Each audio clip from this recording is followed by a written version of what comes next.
வேற எந்த ஒரு பணத்தையோ ஏமாத்தியோ இல்ல திருட்டு வேலை செஞ்சோ இல்ல ஊழல் பண்ணி எதுவுமே பண்ணி இன்ன வரைக்கும் அவர் எங்களுக்கு கொடுத்தது கிடையாது. அவர் கஷ்டப்பட்டு பிலிம்ல சம்பாதிச்ச சம்பாத்தியத்தை மட்டும் தான் இப்ப எங்களுக்காக செய்யறாரு. குழப்பத்துல பிறந்தவனே டீ வாங்கி கொடுத்தானா எது வேணாலும் ஆமா சொந்த பணம் தான். ஏண்டா ஊருக்குள்ள இப்படிதான் சொல்லி தர்றியா? இல்ல இல்லையா அதெல்லாம் இல்லையே. இல்லையா இருக்குடா எங்கடா இருக்கு? இப்ப வந்து எப்படின்னா 100 நாள் ஒரு நாள் கஜானா ஃபில் பண்ண முடியும்? கரெக்டா தப்பா? 100 நாள் யாராலையும் வந்து கஜானா ஃபில் பண்ண முடியாது. அப்படி இருக்கும்போது அவரோட சொந்த பணத்தை தான் நமக்கு செய்யறாரு.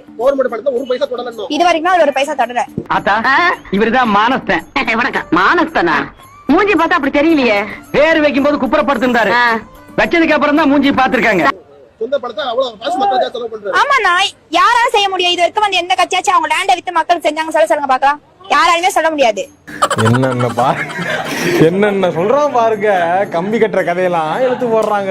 இதுக்கு முன்னாடி அந்த ஸ்டாலின் சரி, அதுக்கு முன்னாடி இந்த ஜெயலலிதா அம்மாவும் சரி, மக்களோட பணத்தை தான் மக்களுக்கு செஞ்சாங்க. யாரும் அவங்க சொந்த காசை செய்யல. என்ன சிஸ்டர் செஞ்சாரு? லேண்ட வித்துதோ மகளிர் உரிமை தொகை 1000 ரூபாய் கொடுத்திருக்காரு. மகளிர் உரிமை தொகை 1000 ரூபாய் கொடுத்திருக்காரு. மோசம் போயிட்டோம்யா, மோசம் போயிட்டோம். அப்புறம் பெண்களுக்கு சிறப்பு பாதுகாப்பு படை அதை செஞ்சிருக்காரு. அதை தாண்டி இப்ப போலீஸ்க்கு புதுசா ஒரு வண்டி விட்டுருக்காரு.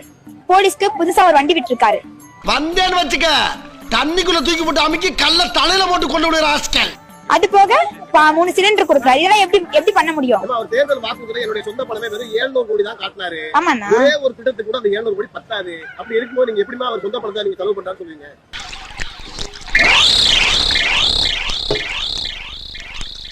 ஏன்னா 700 கோடி சொல்றாரு. ஒரு எப்படி எடுத்து ஒரு குடும்பத்துக்கு எப்படி கிட்டத்தட்ட ஒரு கோடி எடுத்துக்கோங்க. இந்த இத்து போன 4 வாழைத்தாருக்கு 1 கோடி ரூபாய்.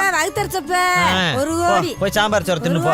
1 கோடி கூட அவரோட ஏன் சுப்பு அப்படி பாக்குறீங்க? சிலிண்டர் அழுத்த பாத்தீங்களா? அதுக்கே 400 கோடி. சிலிண்டர் அழுத்த பாத்தீங்களா? அதுக்கே 400 கோடி. தலைவரே, அது நம்ம சின்ன கொச்சப்படுத்திடாதீங்க. சரிண்ணா. தாய்மாமன் தங்க முதல்ல அனுப்பிச்சாரு பாத்தீங்களா? அதுக்கே எத்தனை 1000 கோடி. இப்படி இருக்கும்போது அவருக்கு இருக்கிறது 700 கோடி. 700 கோடி 400 கோடி செலவு பண்றாரு. அவரோட சொந்த பணத்தை தான் 400 கோடி கூட செலவு பண்றாரு. எனக்குள்ள ஏகப்பட்ட பவர்ஸ வச்சுக்கிட்டு என்ன பண்றதுன்னு தெரியாம சுத்திக்கிட்டு இருக்கேன்டா. எனக்கு எல்லாமே தெரியும். ஐயோ உங்களுக்கு எதுவுமே தெரியாது சார். இது வெறும் ட்ரெய்லர் தான். மெயின் பிக்சர் பாக்குறியா? டேய் இங்க பாரு. உன்னால ஏன் உலக மகா முட்டாளா இருக்கறியே? எப்படிமா சொந்த பணத்தை செலவு பண்ணுவாரு? கொஞ்சம் எப்படி சொல்லலாம், கொஞ்சம் வரி பணமா இருக்கும். இது வரைக்கும் வந்து எந்த கட்சியுமே சொந்த பணத்தை யாருமே செலவு பண்ணல. அப்படி இருக்கும்போது அவர் செலவு பண்ணிருக்காரு. இடத்த வித்தோ இல்ல அவரோட இன்கம் வச்சோ எல்லாத்தையும் வச்சுதான் எங்களுக்கு செஞ்சிருக்காரு. இப்ப இடத்த வித்து தளபதி உங்களுக்கு செஞ்ச எதனா ஒரு திட்டம் சொல்லுங்க. பெண்களுக்கு உரிமை தொகை கொடுத்திருக்காரு 1000 ரூபாய். அது போதாதா? ஏன் சார் அழுகுறீங்க சார்? சவுண்ட் வரலையே சார். எல்லாரும் என்ன ஏமாத்துறாங்க. அழாதீங்க சார், அழாதீங்க. Go outside. Go. ரோல் பண்ணி சிரிக்க வைப்போம். ஆமா, அடியாட்ல சாஃப்டா டீல் பண்றதுக்கு நான் ஒண்ணும் முட்டை போண்டா இல்ல. 1000 பேர் வந்தாலும் அடிச்சு துவம்சம் பண்ணி அந்தர் பல்ட்டி அடிக்கிற அண்ணா போண்டா. இப்போ பஞ்சாயத்தை துவங்குறதுக்கு வந்திருக்கேன். ரோல் அரக்கன் நான், ரோல் அரக்கன். ரோல் அரக்கன் நான், ரோல் அரக்கன். என்ன மாமா ஸ்டார்ட் பண்ணலாமா? அடுத்த 200-300 வருஷங்களுக்கு தமிழ்நாட்டுக்கு எவ்வளவு தண்ணி தேவையோ அந்த மாதிரி 4 மடங்கு என்னால தண்ணியை உருவாக்கி தர முடியும்.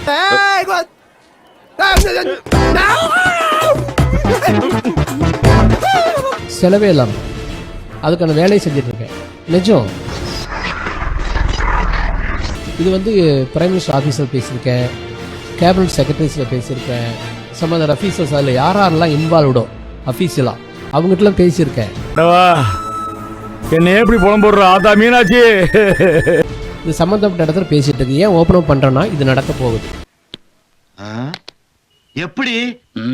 எப்படின்னா என்கிட்ட ஜோசியம் கேட்கறதுக்கு நம்ம ஜனாதிபதியில இருந்து ஜார்ஜ் புஷ் வரைக்கும் வெயிட் பண்ணி தான் ஆகணும். அப்படி ஒரு 200-500 வருஷத்துக்கு தமிழ்நாடு தண்ணிக்கு கஷ்டப்பட போறது இல்ல. அதாவது ஒரு லக்னத்தில் 9 கிராம் உச்சம் பெற்ற ஒருவன் எப்படி வேண்டுமானாலும் பேசலாம். கண்டுக்காதீங்க. நான் முயற்சி பண்றேன். எல்லாம் நல்லா ப்ரே பண்ணிட்டீங்கன்னா இந்த முயற்சி ஜெயிச்சிச்சுன்னா ஒவ்வொரு நம்ம கேரளா மாதிரி ஆயிரும் நம்மளுடைய தமிழ்நாடு. உண்மையாவே லூசு தான் போல. சோஃபா செட்டுல பீரோல லாக்கரே வந்தா கூட தேமுதிக தன் நிலையில இருந்து மாற.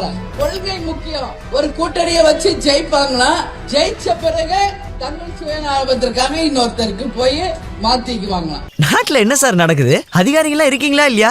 நாடு எங்க சார் போகுது? நமக்கு என்ன அழைப்பு வரலன்னு நினைக்கிறீங்களா? இன்றைய முதல்வர் அவர்களே அழைத்தார். அட பாவி சண்டாளா, யாரும் இருக்கும் இடத்தில் இருந்து கொண்டால் எல்லாம் சௌக்கியமே. கருடன் சொன்னது அதில் அர்த்தம் உள்ளது. திமுக ஆட்சி சரி கிடையாது, கொலை அப்படின்னு உன் ஆட்சியிலும் கொலை நடக்குது. 12 வயசு பொண்ணுக்கு எடுத்துக்கிறாங்க, 12 வயசு பையனை ஸ்கூல்ல போதை அடிச்சு அது கேட்டதுக்காக அவனை கொன்னுக்குறாங்க துடிக்க. இதெல்லாம் உன் ஆட்சியில் இது நடக்குது இல்ல, அதுக்கு நீங்க என்ன பதில் சொல்றீங்க?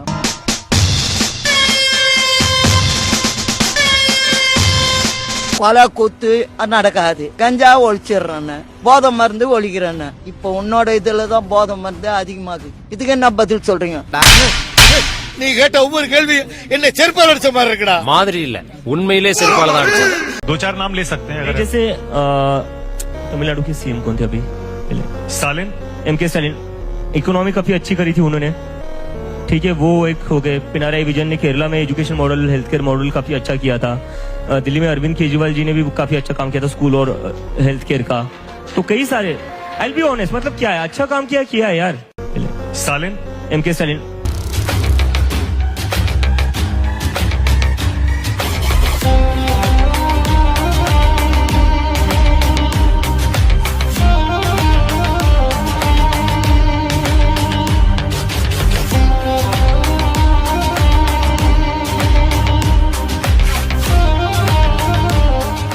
மினிஸ்டர்களும் சொல்ற ஒரு விஷயம், அடுத்த பிஎம் அவர் தான் சொல்றாங்க. சிஎம்கே நாங்க தாங்க ஓட்டு எங்களுடைய ஓட்டை கொடுக்க வேண்டியதா இருக்கு. இப்போ பிஎம் வேறையா, இதுக்கு எத்தனை மாநிலங்கள்ல இருந்து ஓட்டு கொடுக்கணும்னு எனக்கு தெரியல. முதல்ல ஒரு நடிகன்ன்ற அந்த இதுல இருந்து வெளியில ஒரு முதலமைச்சரா மக்களுடைய தலைவனா எப்படி இருக்கணும் அப்படின்றத அவர் முதல்ல கத்துக்கணும். பிஎம்ன்றதுலாம் ரொம்ப பெரிய கனவு. அதுக்கு இவங்க தகுதியான்னு கேட்டா என்னை பொறுத்த மட்டிலும் இப்போ வரைக்கும் he is not eligible அப்படின்னு தான் நான் சொல்லுவேன். அதுக்கு அவர் தகுதியும் இல்லாத ஒரு முதல்வரா இருக்கவே தகுதி இல்லாதவர் எப்படிங்க ஒரு பிஎம்ஆ இருக்க முடியும்?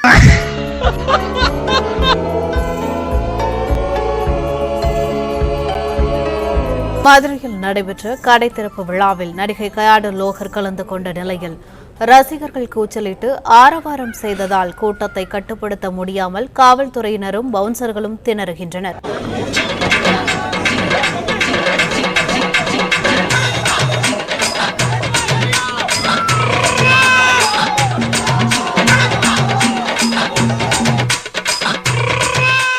இது இந்த நாட்டினுடைய சாவக்கடியா. PS வீரப்ப ஒரு படத்துல சரியா சொன்னாரு, இந்த நாடும் நாட்டு மக்களும் நாசமாய் போகட்டும். இப்ப சமீபத்துல ஒரு ரீல்ஸ் பார்த்தேன். அதுல பார்த்தா பார்லிமெண்ட்ல பின்வரிசையில இருக்காங்க மோடி, அமித்ஷாவும். நீங்க ரீல்ஸ்ல நிறைய போலி செய்திகள் வருது அப்படிங்கறத பத்தி பேசணும். ரொம்ப குறிப்பா தமிழ்நாட்டுல செய்த விஷயங்கள், செய்யாத விஷயங்கள் சொன்னாங்க. நார்த் இந்தியால அதையெல்லாம் தாண்டி நான் இப்ப பார்த்து இந்த ரீல்ஸ்ல ஒரு பிரதமர் இருக்கை மாதிரியான ஒரு இருக்கையில இருந்து விஜய் அவர்கள் பேசுறாரு. அதுல பின்வரிசையில இருக்காங்க மோடி, அமித்ஷாவும்.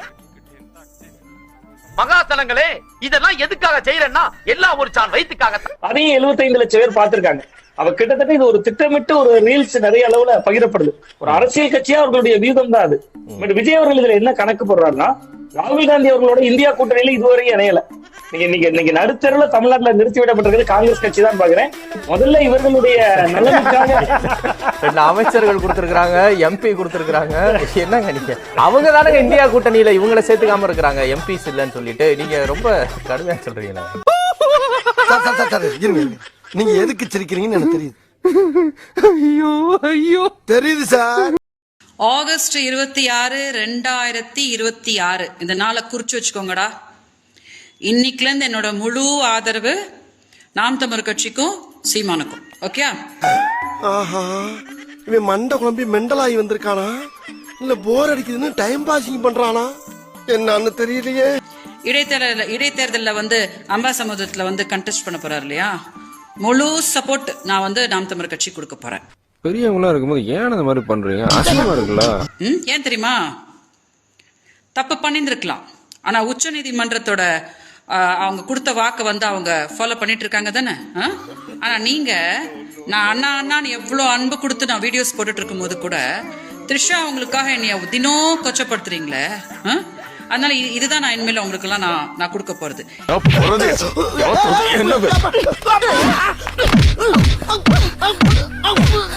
இன்னைக்குலேருந்து ஓகே, இன்னைக்குலேருந்து என்னோட முழு ஆதரவு நாம் தமிழர் கட்சிக்கும் சீமான் அவர்களுக்கும். இனிமேல இருந்து எல்லாமே அவங்களுக்கு வெற்றியா அமையட்டும், அவங்களும் ஜெயிக்கட்டும், அவங்களும் மக்களுக்கு என்ன நல்லது நடக்கிறாங்களோ நடக்கட்டும் அப்படின்னு நான் மனசார இந்த வீடியோல வாழ்த்துறேன். தம்பி, அன்னைக்கு நீ அலும்பா பேசுனதுக்கு உன் எலும்பு என்னலாம் இருந்தேன். ஆனா இப்ப நீ அண்ணேன்னு சொல்ல பத்தியா, அந்த ஒரு வார்த்தை உன் உசுரை காப்பாத்தி. தாவேக்காவினுடைய எல்லா மேல்மட்டத்தில் இருக்கிற ஆட்கள் எல்லாம் திரும்ப திரும்ப நான் கிறிஸ்டியன் ஏன் சொல்றீங்க? இல்ல இதை சொல்றதுனால உங்களுக்கு பயன் என்ன? உங்களுக்கு கிறிஸ்டியன் ஓட்டு போட்டாங்கன்னா நான் கிறிஸ்டியன், ரோமன் கத்தோலிக் கிறிஸ்டியன், தமிழ்நாட்டினுடைய ஆகமங்களை படிச்சுட்டு சிவாலயங்களுக்கு டிராவல் பண்ணிட்டு இருக்க ஒரு ஆள். நான் சொல்றேன், தாவேக்கா அரசுடைய இந்த கிறிஸ்தவ போக்கு, கிறிஸ்தவர்கள் அதிகாரத்துக்கு வந்து விட்டார்கள், இந்த போக்கு தமிழ்நாட்டுக்கு நல்லதல்ல, தமிழ்நாட்டினுடைய சமூக நீதி குரலுக்கு நல்லதல்ல. இது பாஜகவுக்கு வழிவகுக்கிறது. நீங்க ஜெயமாலை எடுத்து வந்த மாதிரி இன்னொரு முஸ்லீம் கேண்டிடேட், இன்னொரு ஹிந்து எம்எல்ஏ நாளைக்கு தூக்கிட்டு வந்தா என்ன பண்ணுவீங்க? ஐயோ மகனே, அத பத்தி யோசிக்கவே இல்லையே சார். நீங்க பொருளாதாரத்தை உயர்த்துறது, சாதனை செய்யறதுலாம் அப்புறம் சார். யார் வந்து உட்கார்ந்தாலும் அதிகாரிகள் இதை இப்படி பண்ணுங்க சார், அப்படி பண்ணுங்க சார் சொல்லுவாங்க. அதை வழிநடத்துறதுக்கு ஆட்கள். இந்த கம்யூனல் ஹார்மனி ஒன்று இருக்குல்ல, தமிழ்நாட்டினுடைய எல்லா மதங்களையும் எல்லா ஜாதிகளையும் சமத்துவமா பார்க்கிற ஒரு பன்முகத்தன்மை இருக்கு இல்லையா, அந்த பன்முகத்தன்மைக்கு வேட்டு வைக்கிற எல்லா முயற்சிகளையும் தாவேக்கா அரசு இந்த நிமிஷம் வரைக்கும் பண்ணிட்டு இருக்காங்க. தற்கூரி நாயங்களா, ஏன்டா இந்த மாதிரி அநியாயம் பண்றீங்க? பிரதமர் மோடி ஆட்சிக்கு வருகிற போது நமக்கு என்ன பயம் இருந்துச்சுன்னா, ஒரு காசிக்கு போய் ஒரு ஆரத்தி எடுப்பார், முழு பட்டை போட்டுட்டு நிற்பார், ஒரு ஹிமாச்சல்ல போய் குகையில உட்காந்து சாமி கும்பிடுவார். ஆனா இது எல்லாவற்றையும் பாரத பிரதமர், இந்திய பிரதமர் திரு மோடி நாடாளுமன்ற மக்களவை மாநிலங்களுக்கு வெளியில பண்ணார். பிரதமர் மோடி ஒரு நாளும் மக்களவைக்குள்ள பட்டை போட்டு வரல சார். நீங்க சட்டப்பேரவைக்குள்ள ஜெயமாலை எடுத்து வரீங்க, திருவிழி வசனங்களை சொல்றீங்க. இது என்ன சார் அர்த்தம்? என் அனுபவத்துல பழங்கன்னு கொட்டை போட்ட எத்தனையோ பேரை நான் பாத்திருக்கேன். ஆனா அந்த இருக்கானே, இவன் பழத்தோட கொட்டையும் செத்து முழுங்குற எமகாதக பையன். தயவு செஞ்சு இவனை எப்படியாவது நாடு கிடைச்சிருங்கயா, இல்ல உங்க சமஸ்தானத்தையே அழிச்சிருவேன். இந்த நாட்டை ஆண்ட அண்ணா இந்து குடும்பத்துல பிறந்தவர். எம்ஜிஆர், ஜெயலலிதா, கலைஞர், இவங்கெல்லாம் இந்து குடும்பத்துல இருந்து வந்தவங்க தானே. அவங்க நாத்திக இயக்கங்களா இருக்கலாம், திராவிட இயக்கங்களா இருக்கலாம். அவங்க யார்? ஜெயலலிதா சொல்லலைங்க சார். ஜெயலலிதா தன் மதத்தை உயர்த்தி பிடிக்கலையே. சபாநாயகர் வேதவசனம் சொல்றாரு, நிதியமைச்சர் வேதவசனம் சொல்றாரு. இந்த அரசு பாஜகவினுடைய பிளவுவாத அரசியலுக்கு வழிவகுக்கிற மாதிரியே ஒரு கிறிஸ்டியன் டாமினன்ட் கவர்மெண்டாக தமிழ்நாட்டை முன்னிறுத்துகிறார்கள். இது ஒரு மிகப்பெரிய அபாயம். என்ன நினைச்சிட்டு இருக்க மனசுல? நீ என்ன நினைச்சிட்டு இருக்க? ஏன் இப்படி டென்ஷன் ஆகுறீங்க? என்னது பண்றேன் பண்ணிட்டு ஏன் டென்ஷன் ஆகுறேன்னு என்னைய கேக்குற நீ? பலமுறை உன்னை கண்டிச்சிருக்கேன், கேட்க மாட்டேங்கிற நீ. போங்கண்ணா, இப்பெல்லாம் சின்ன சின்ன விஷயத்த ஊதி பெருசாக்குறீங்க.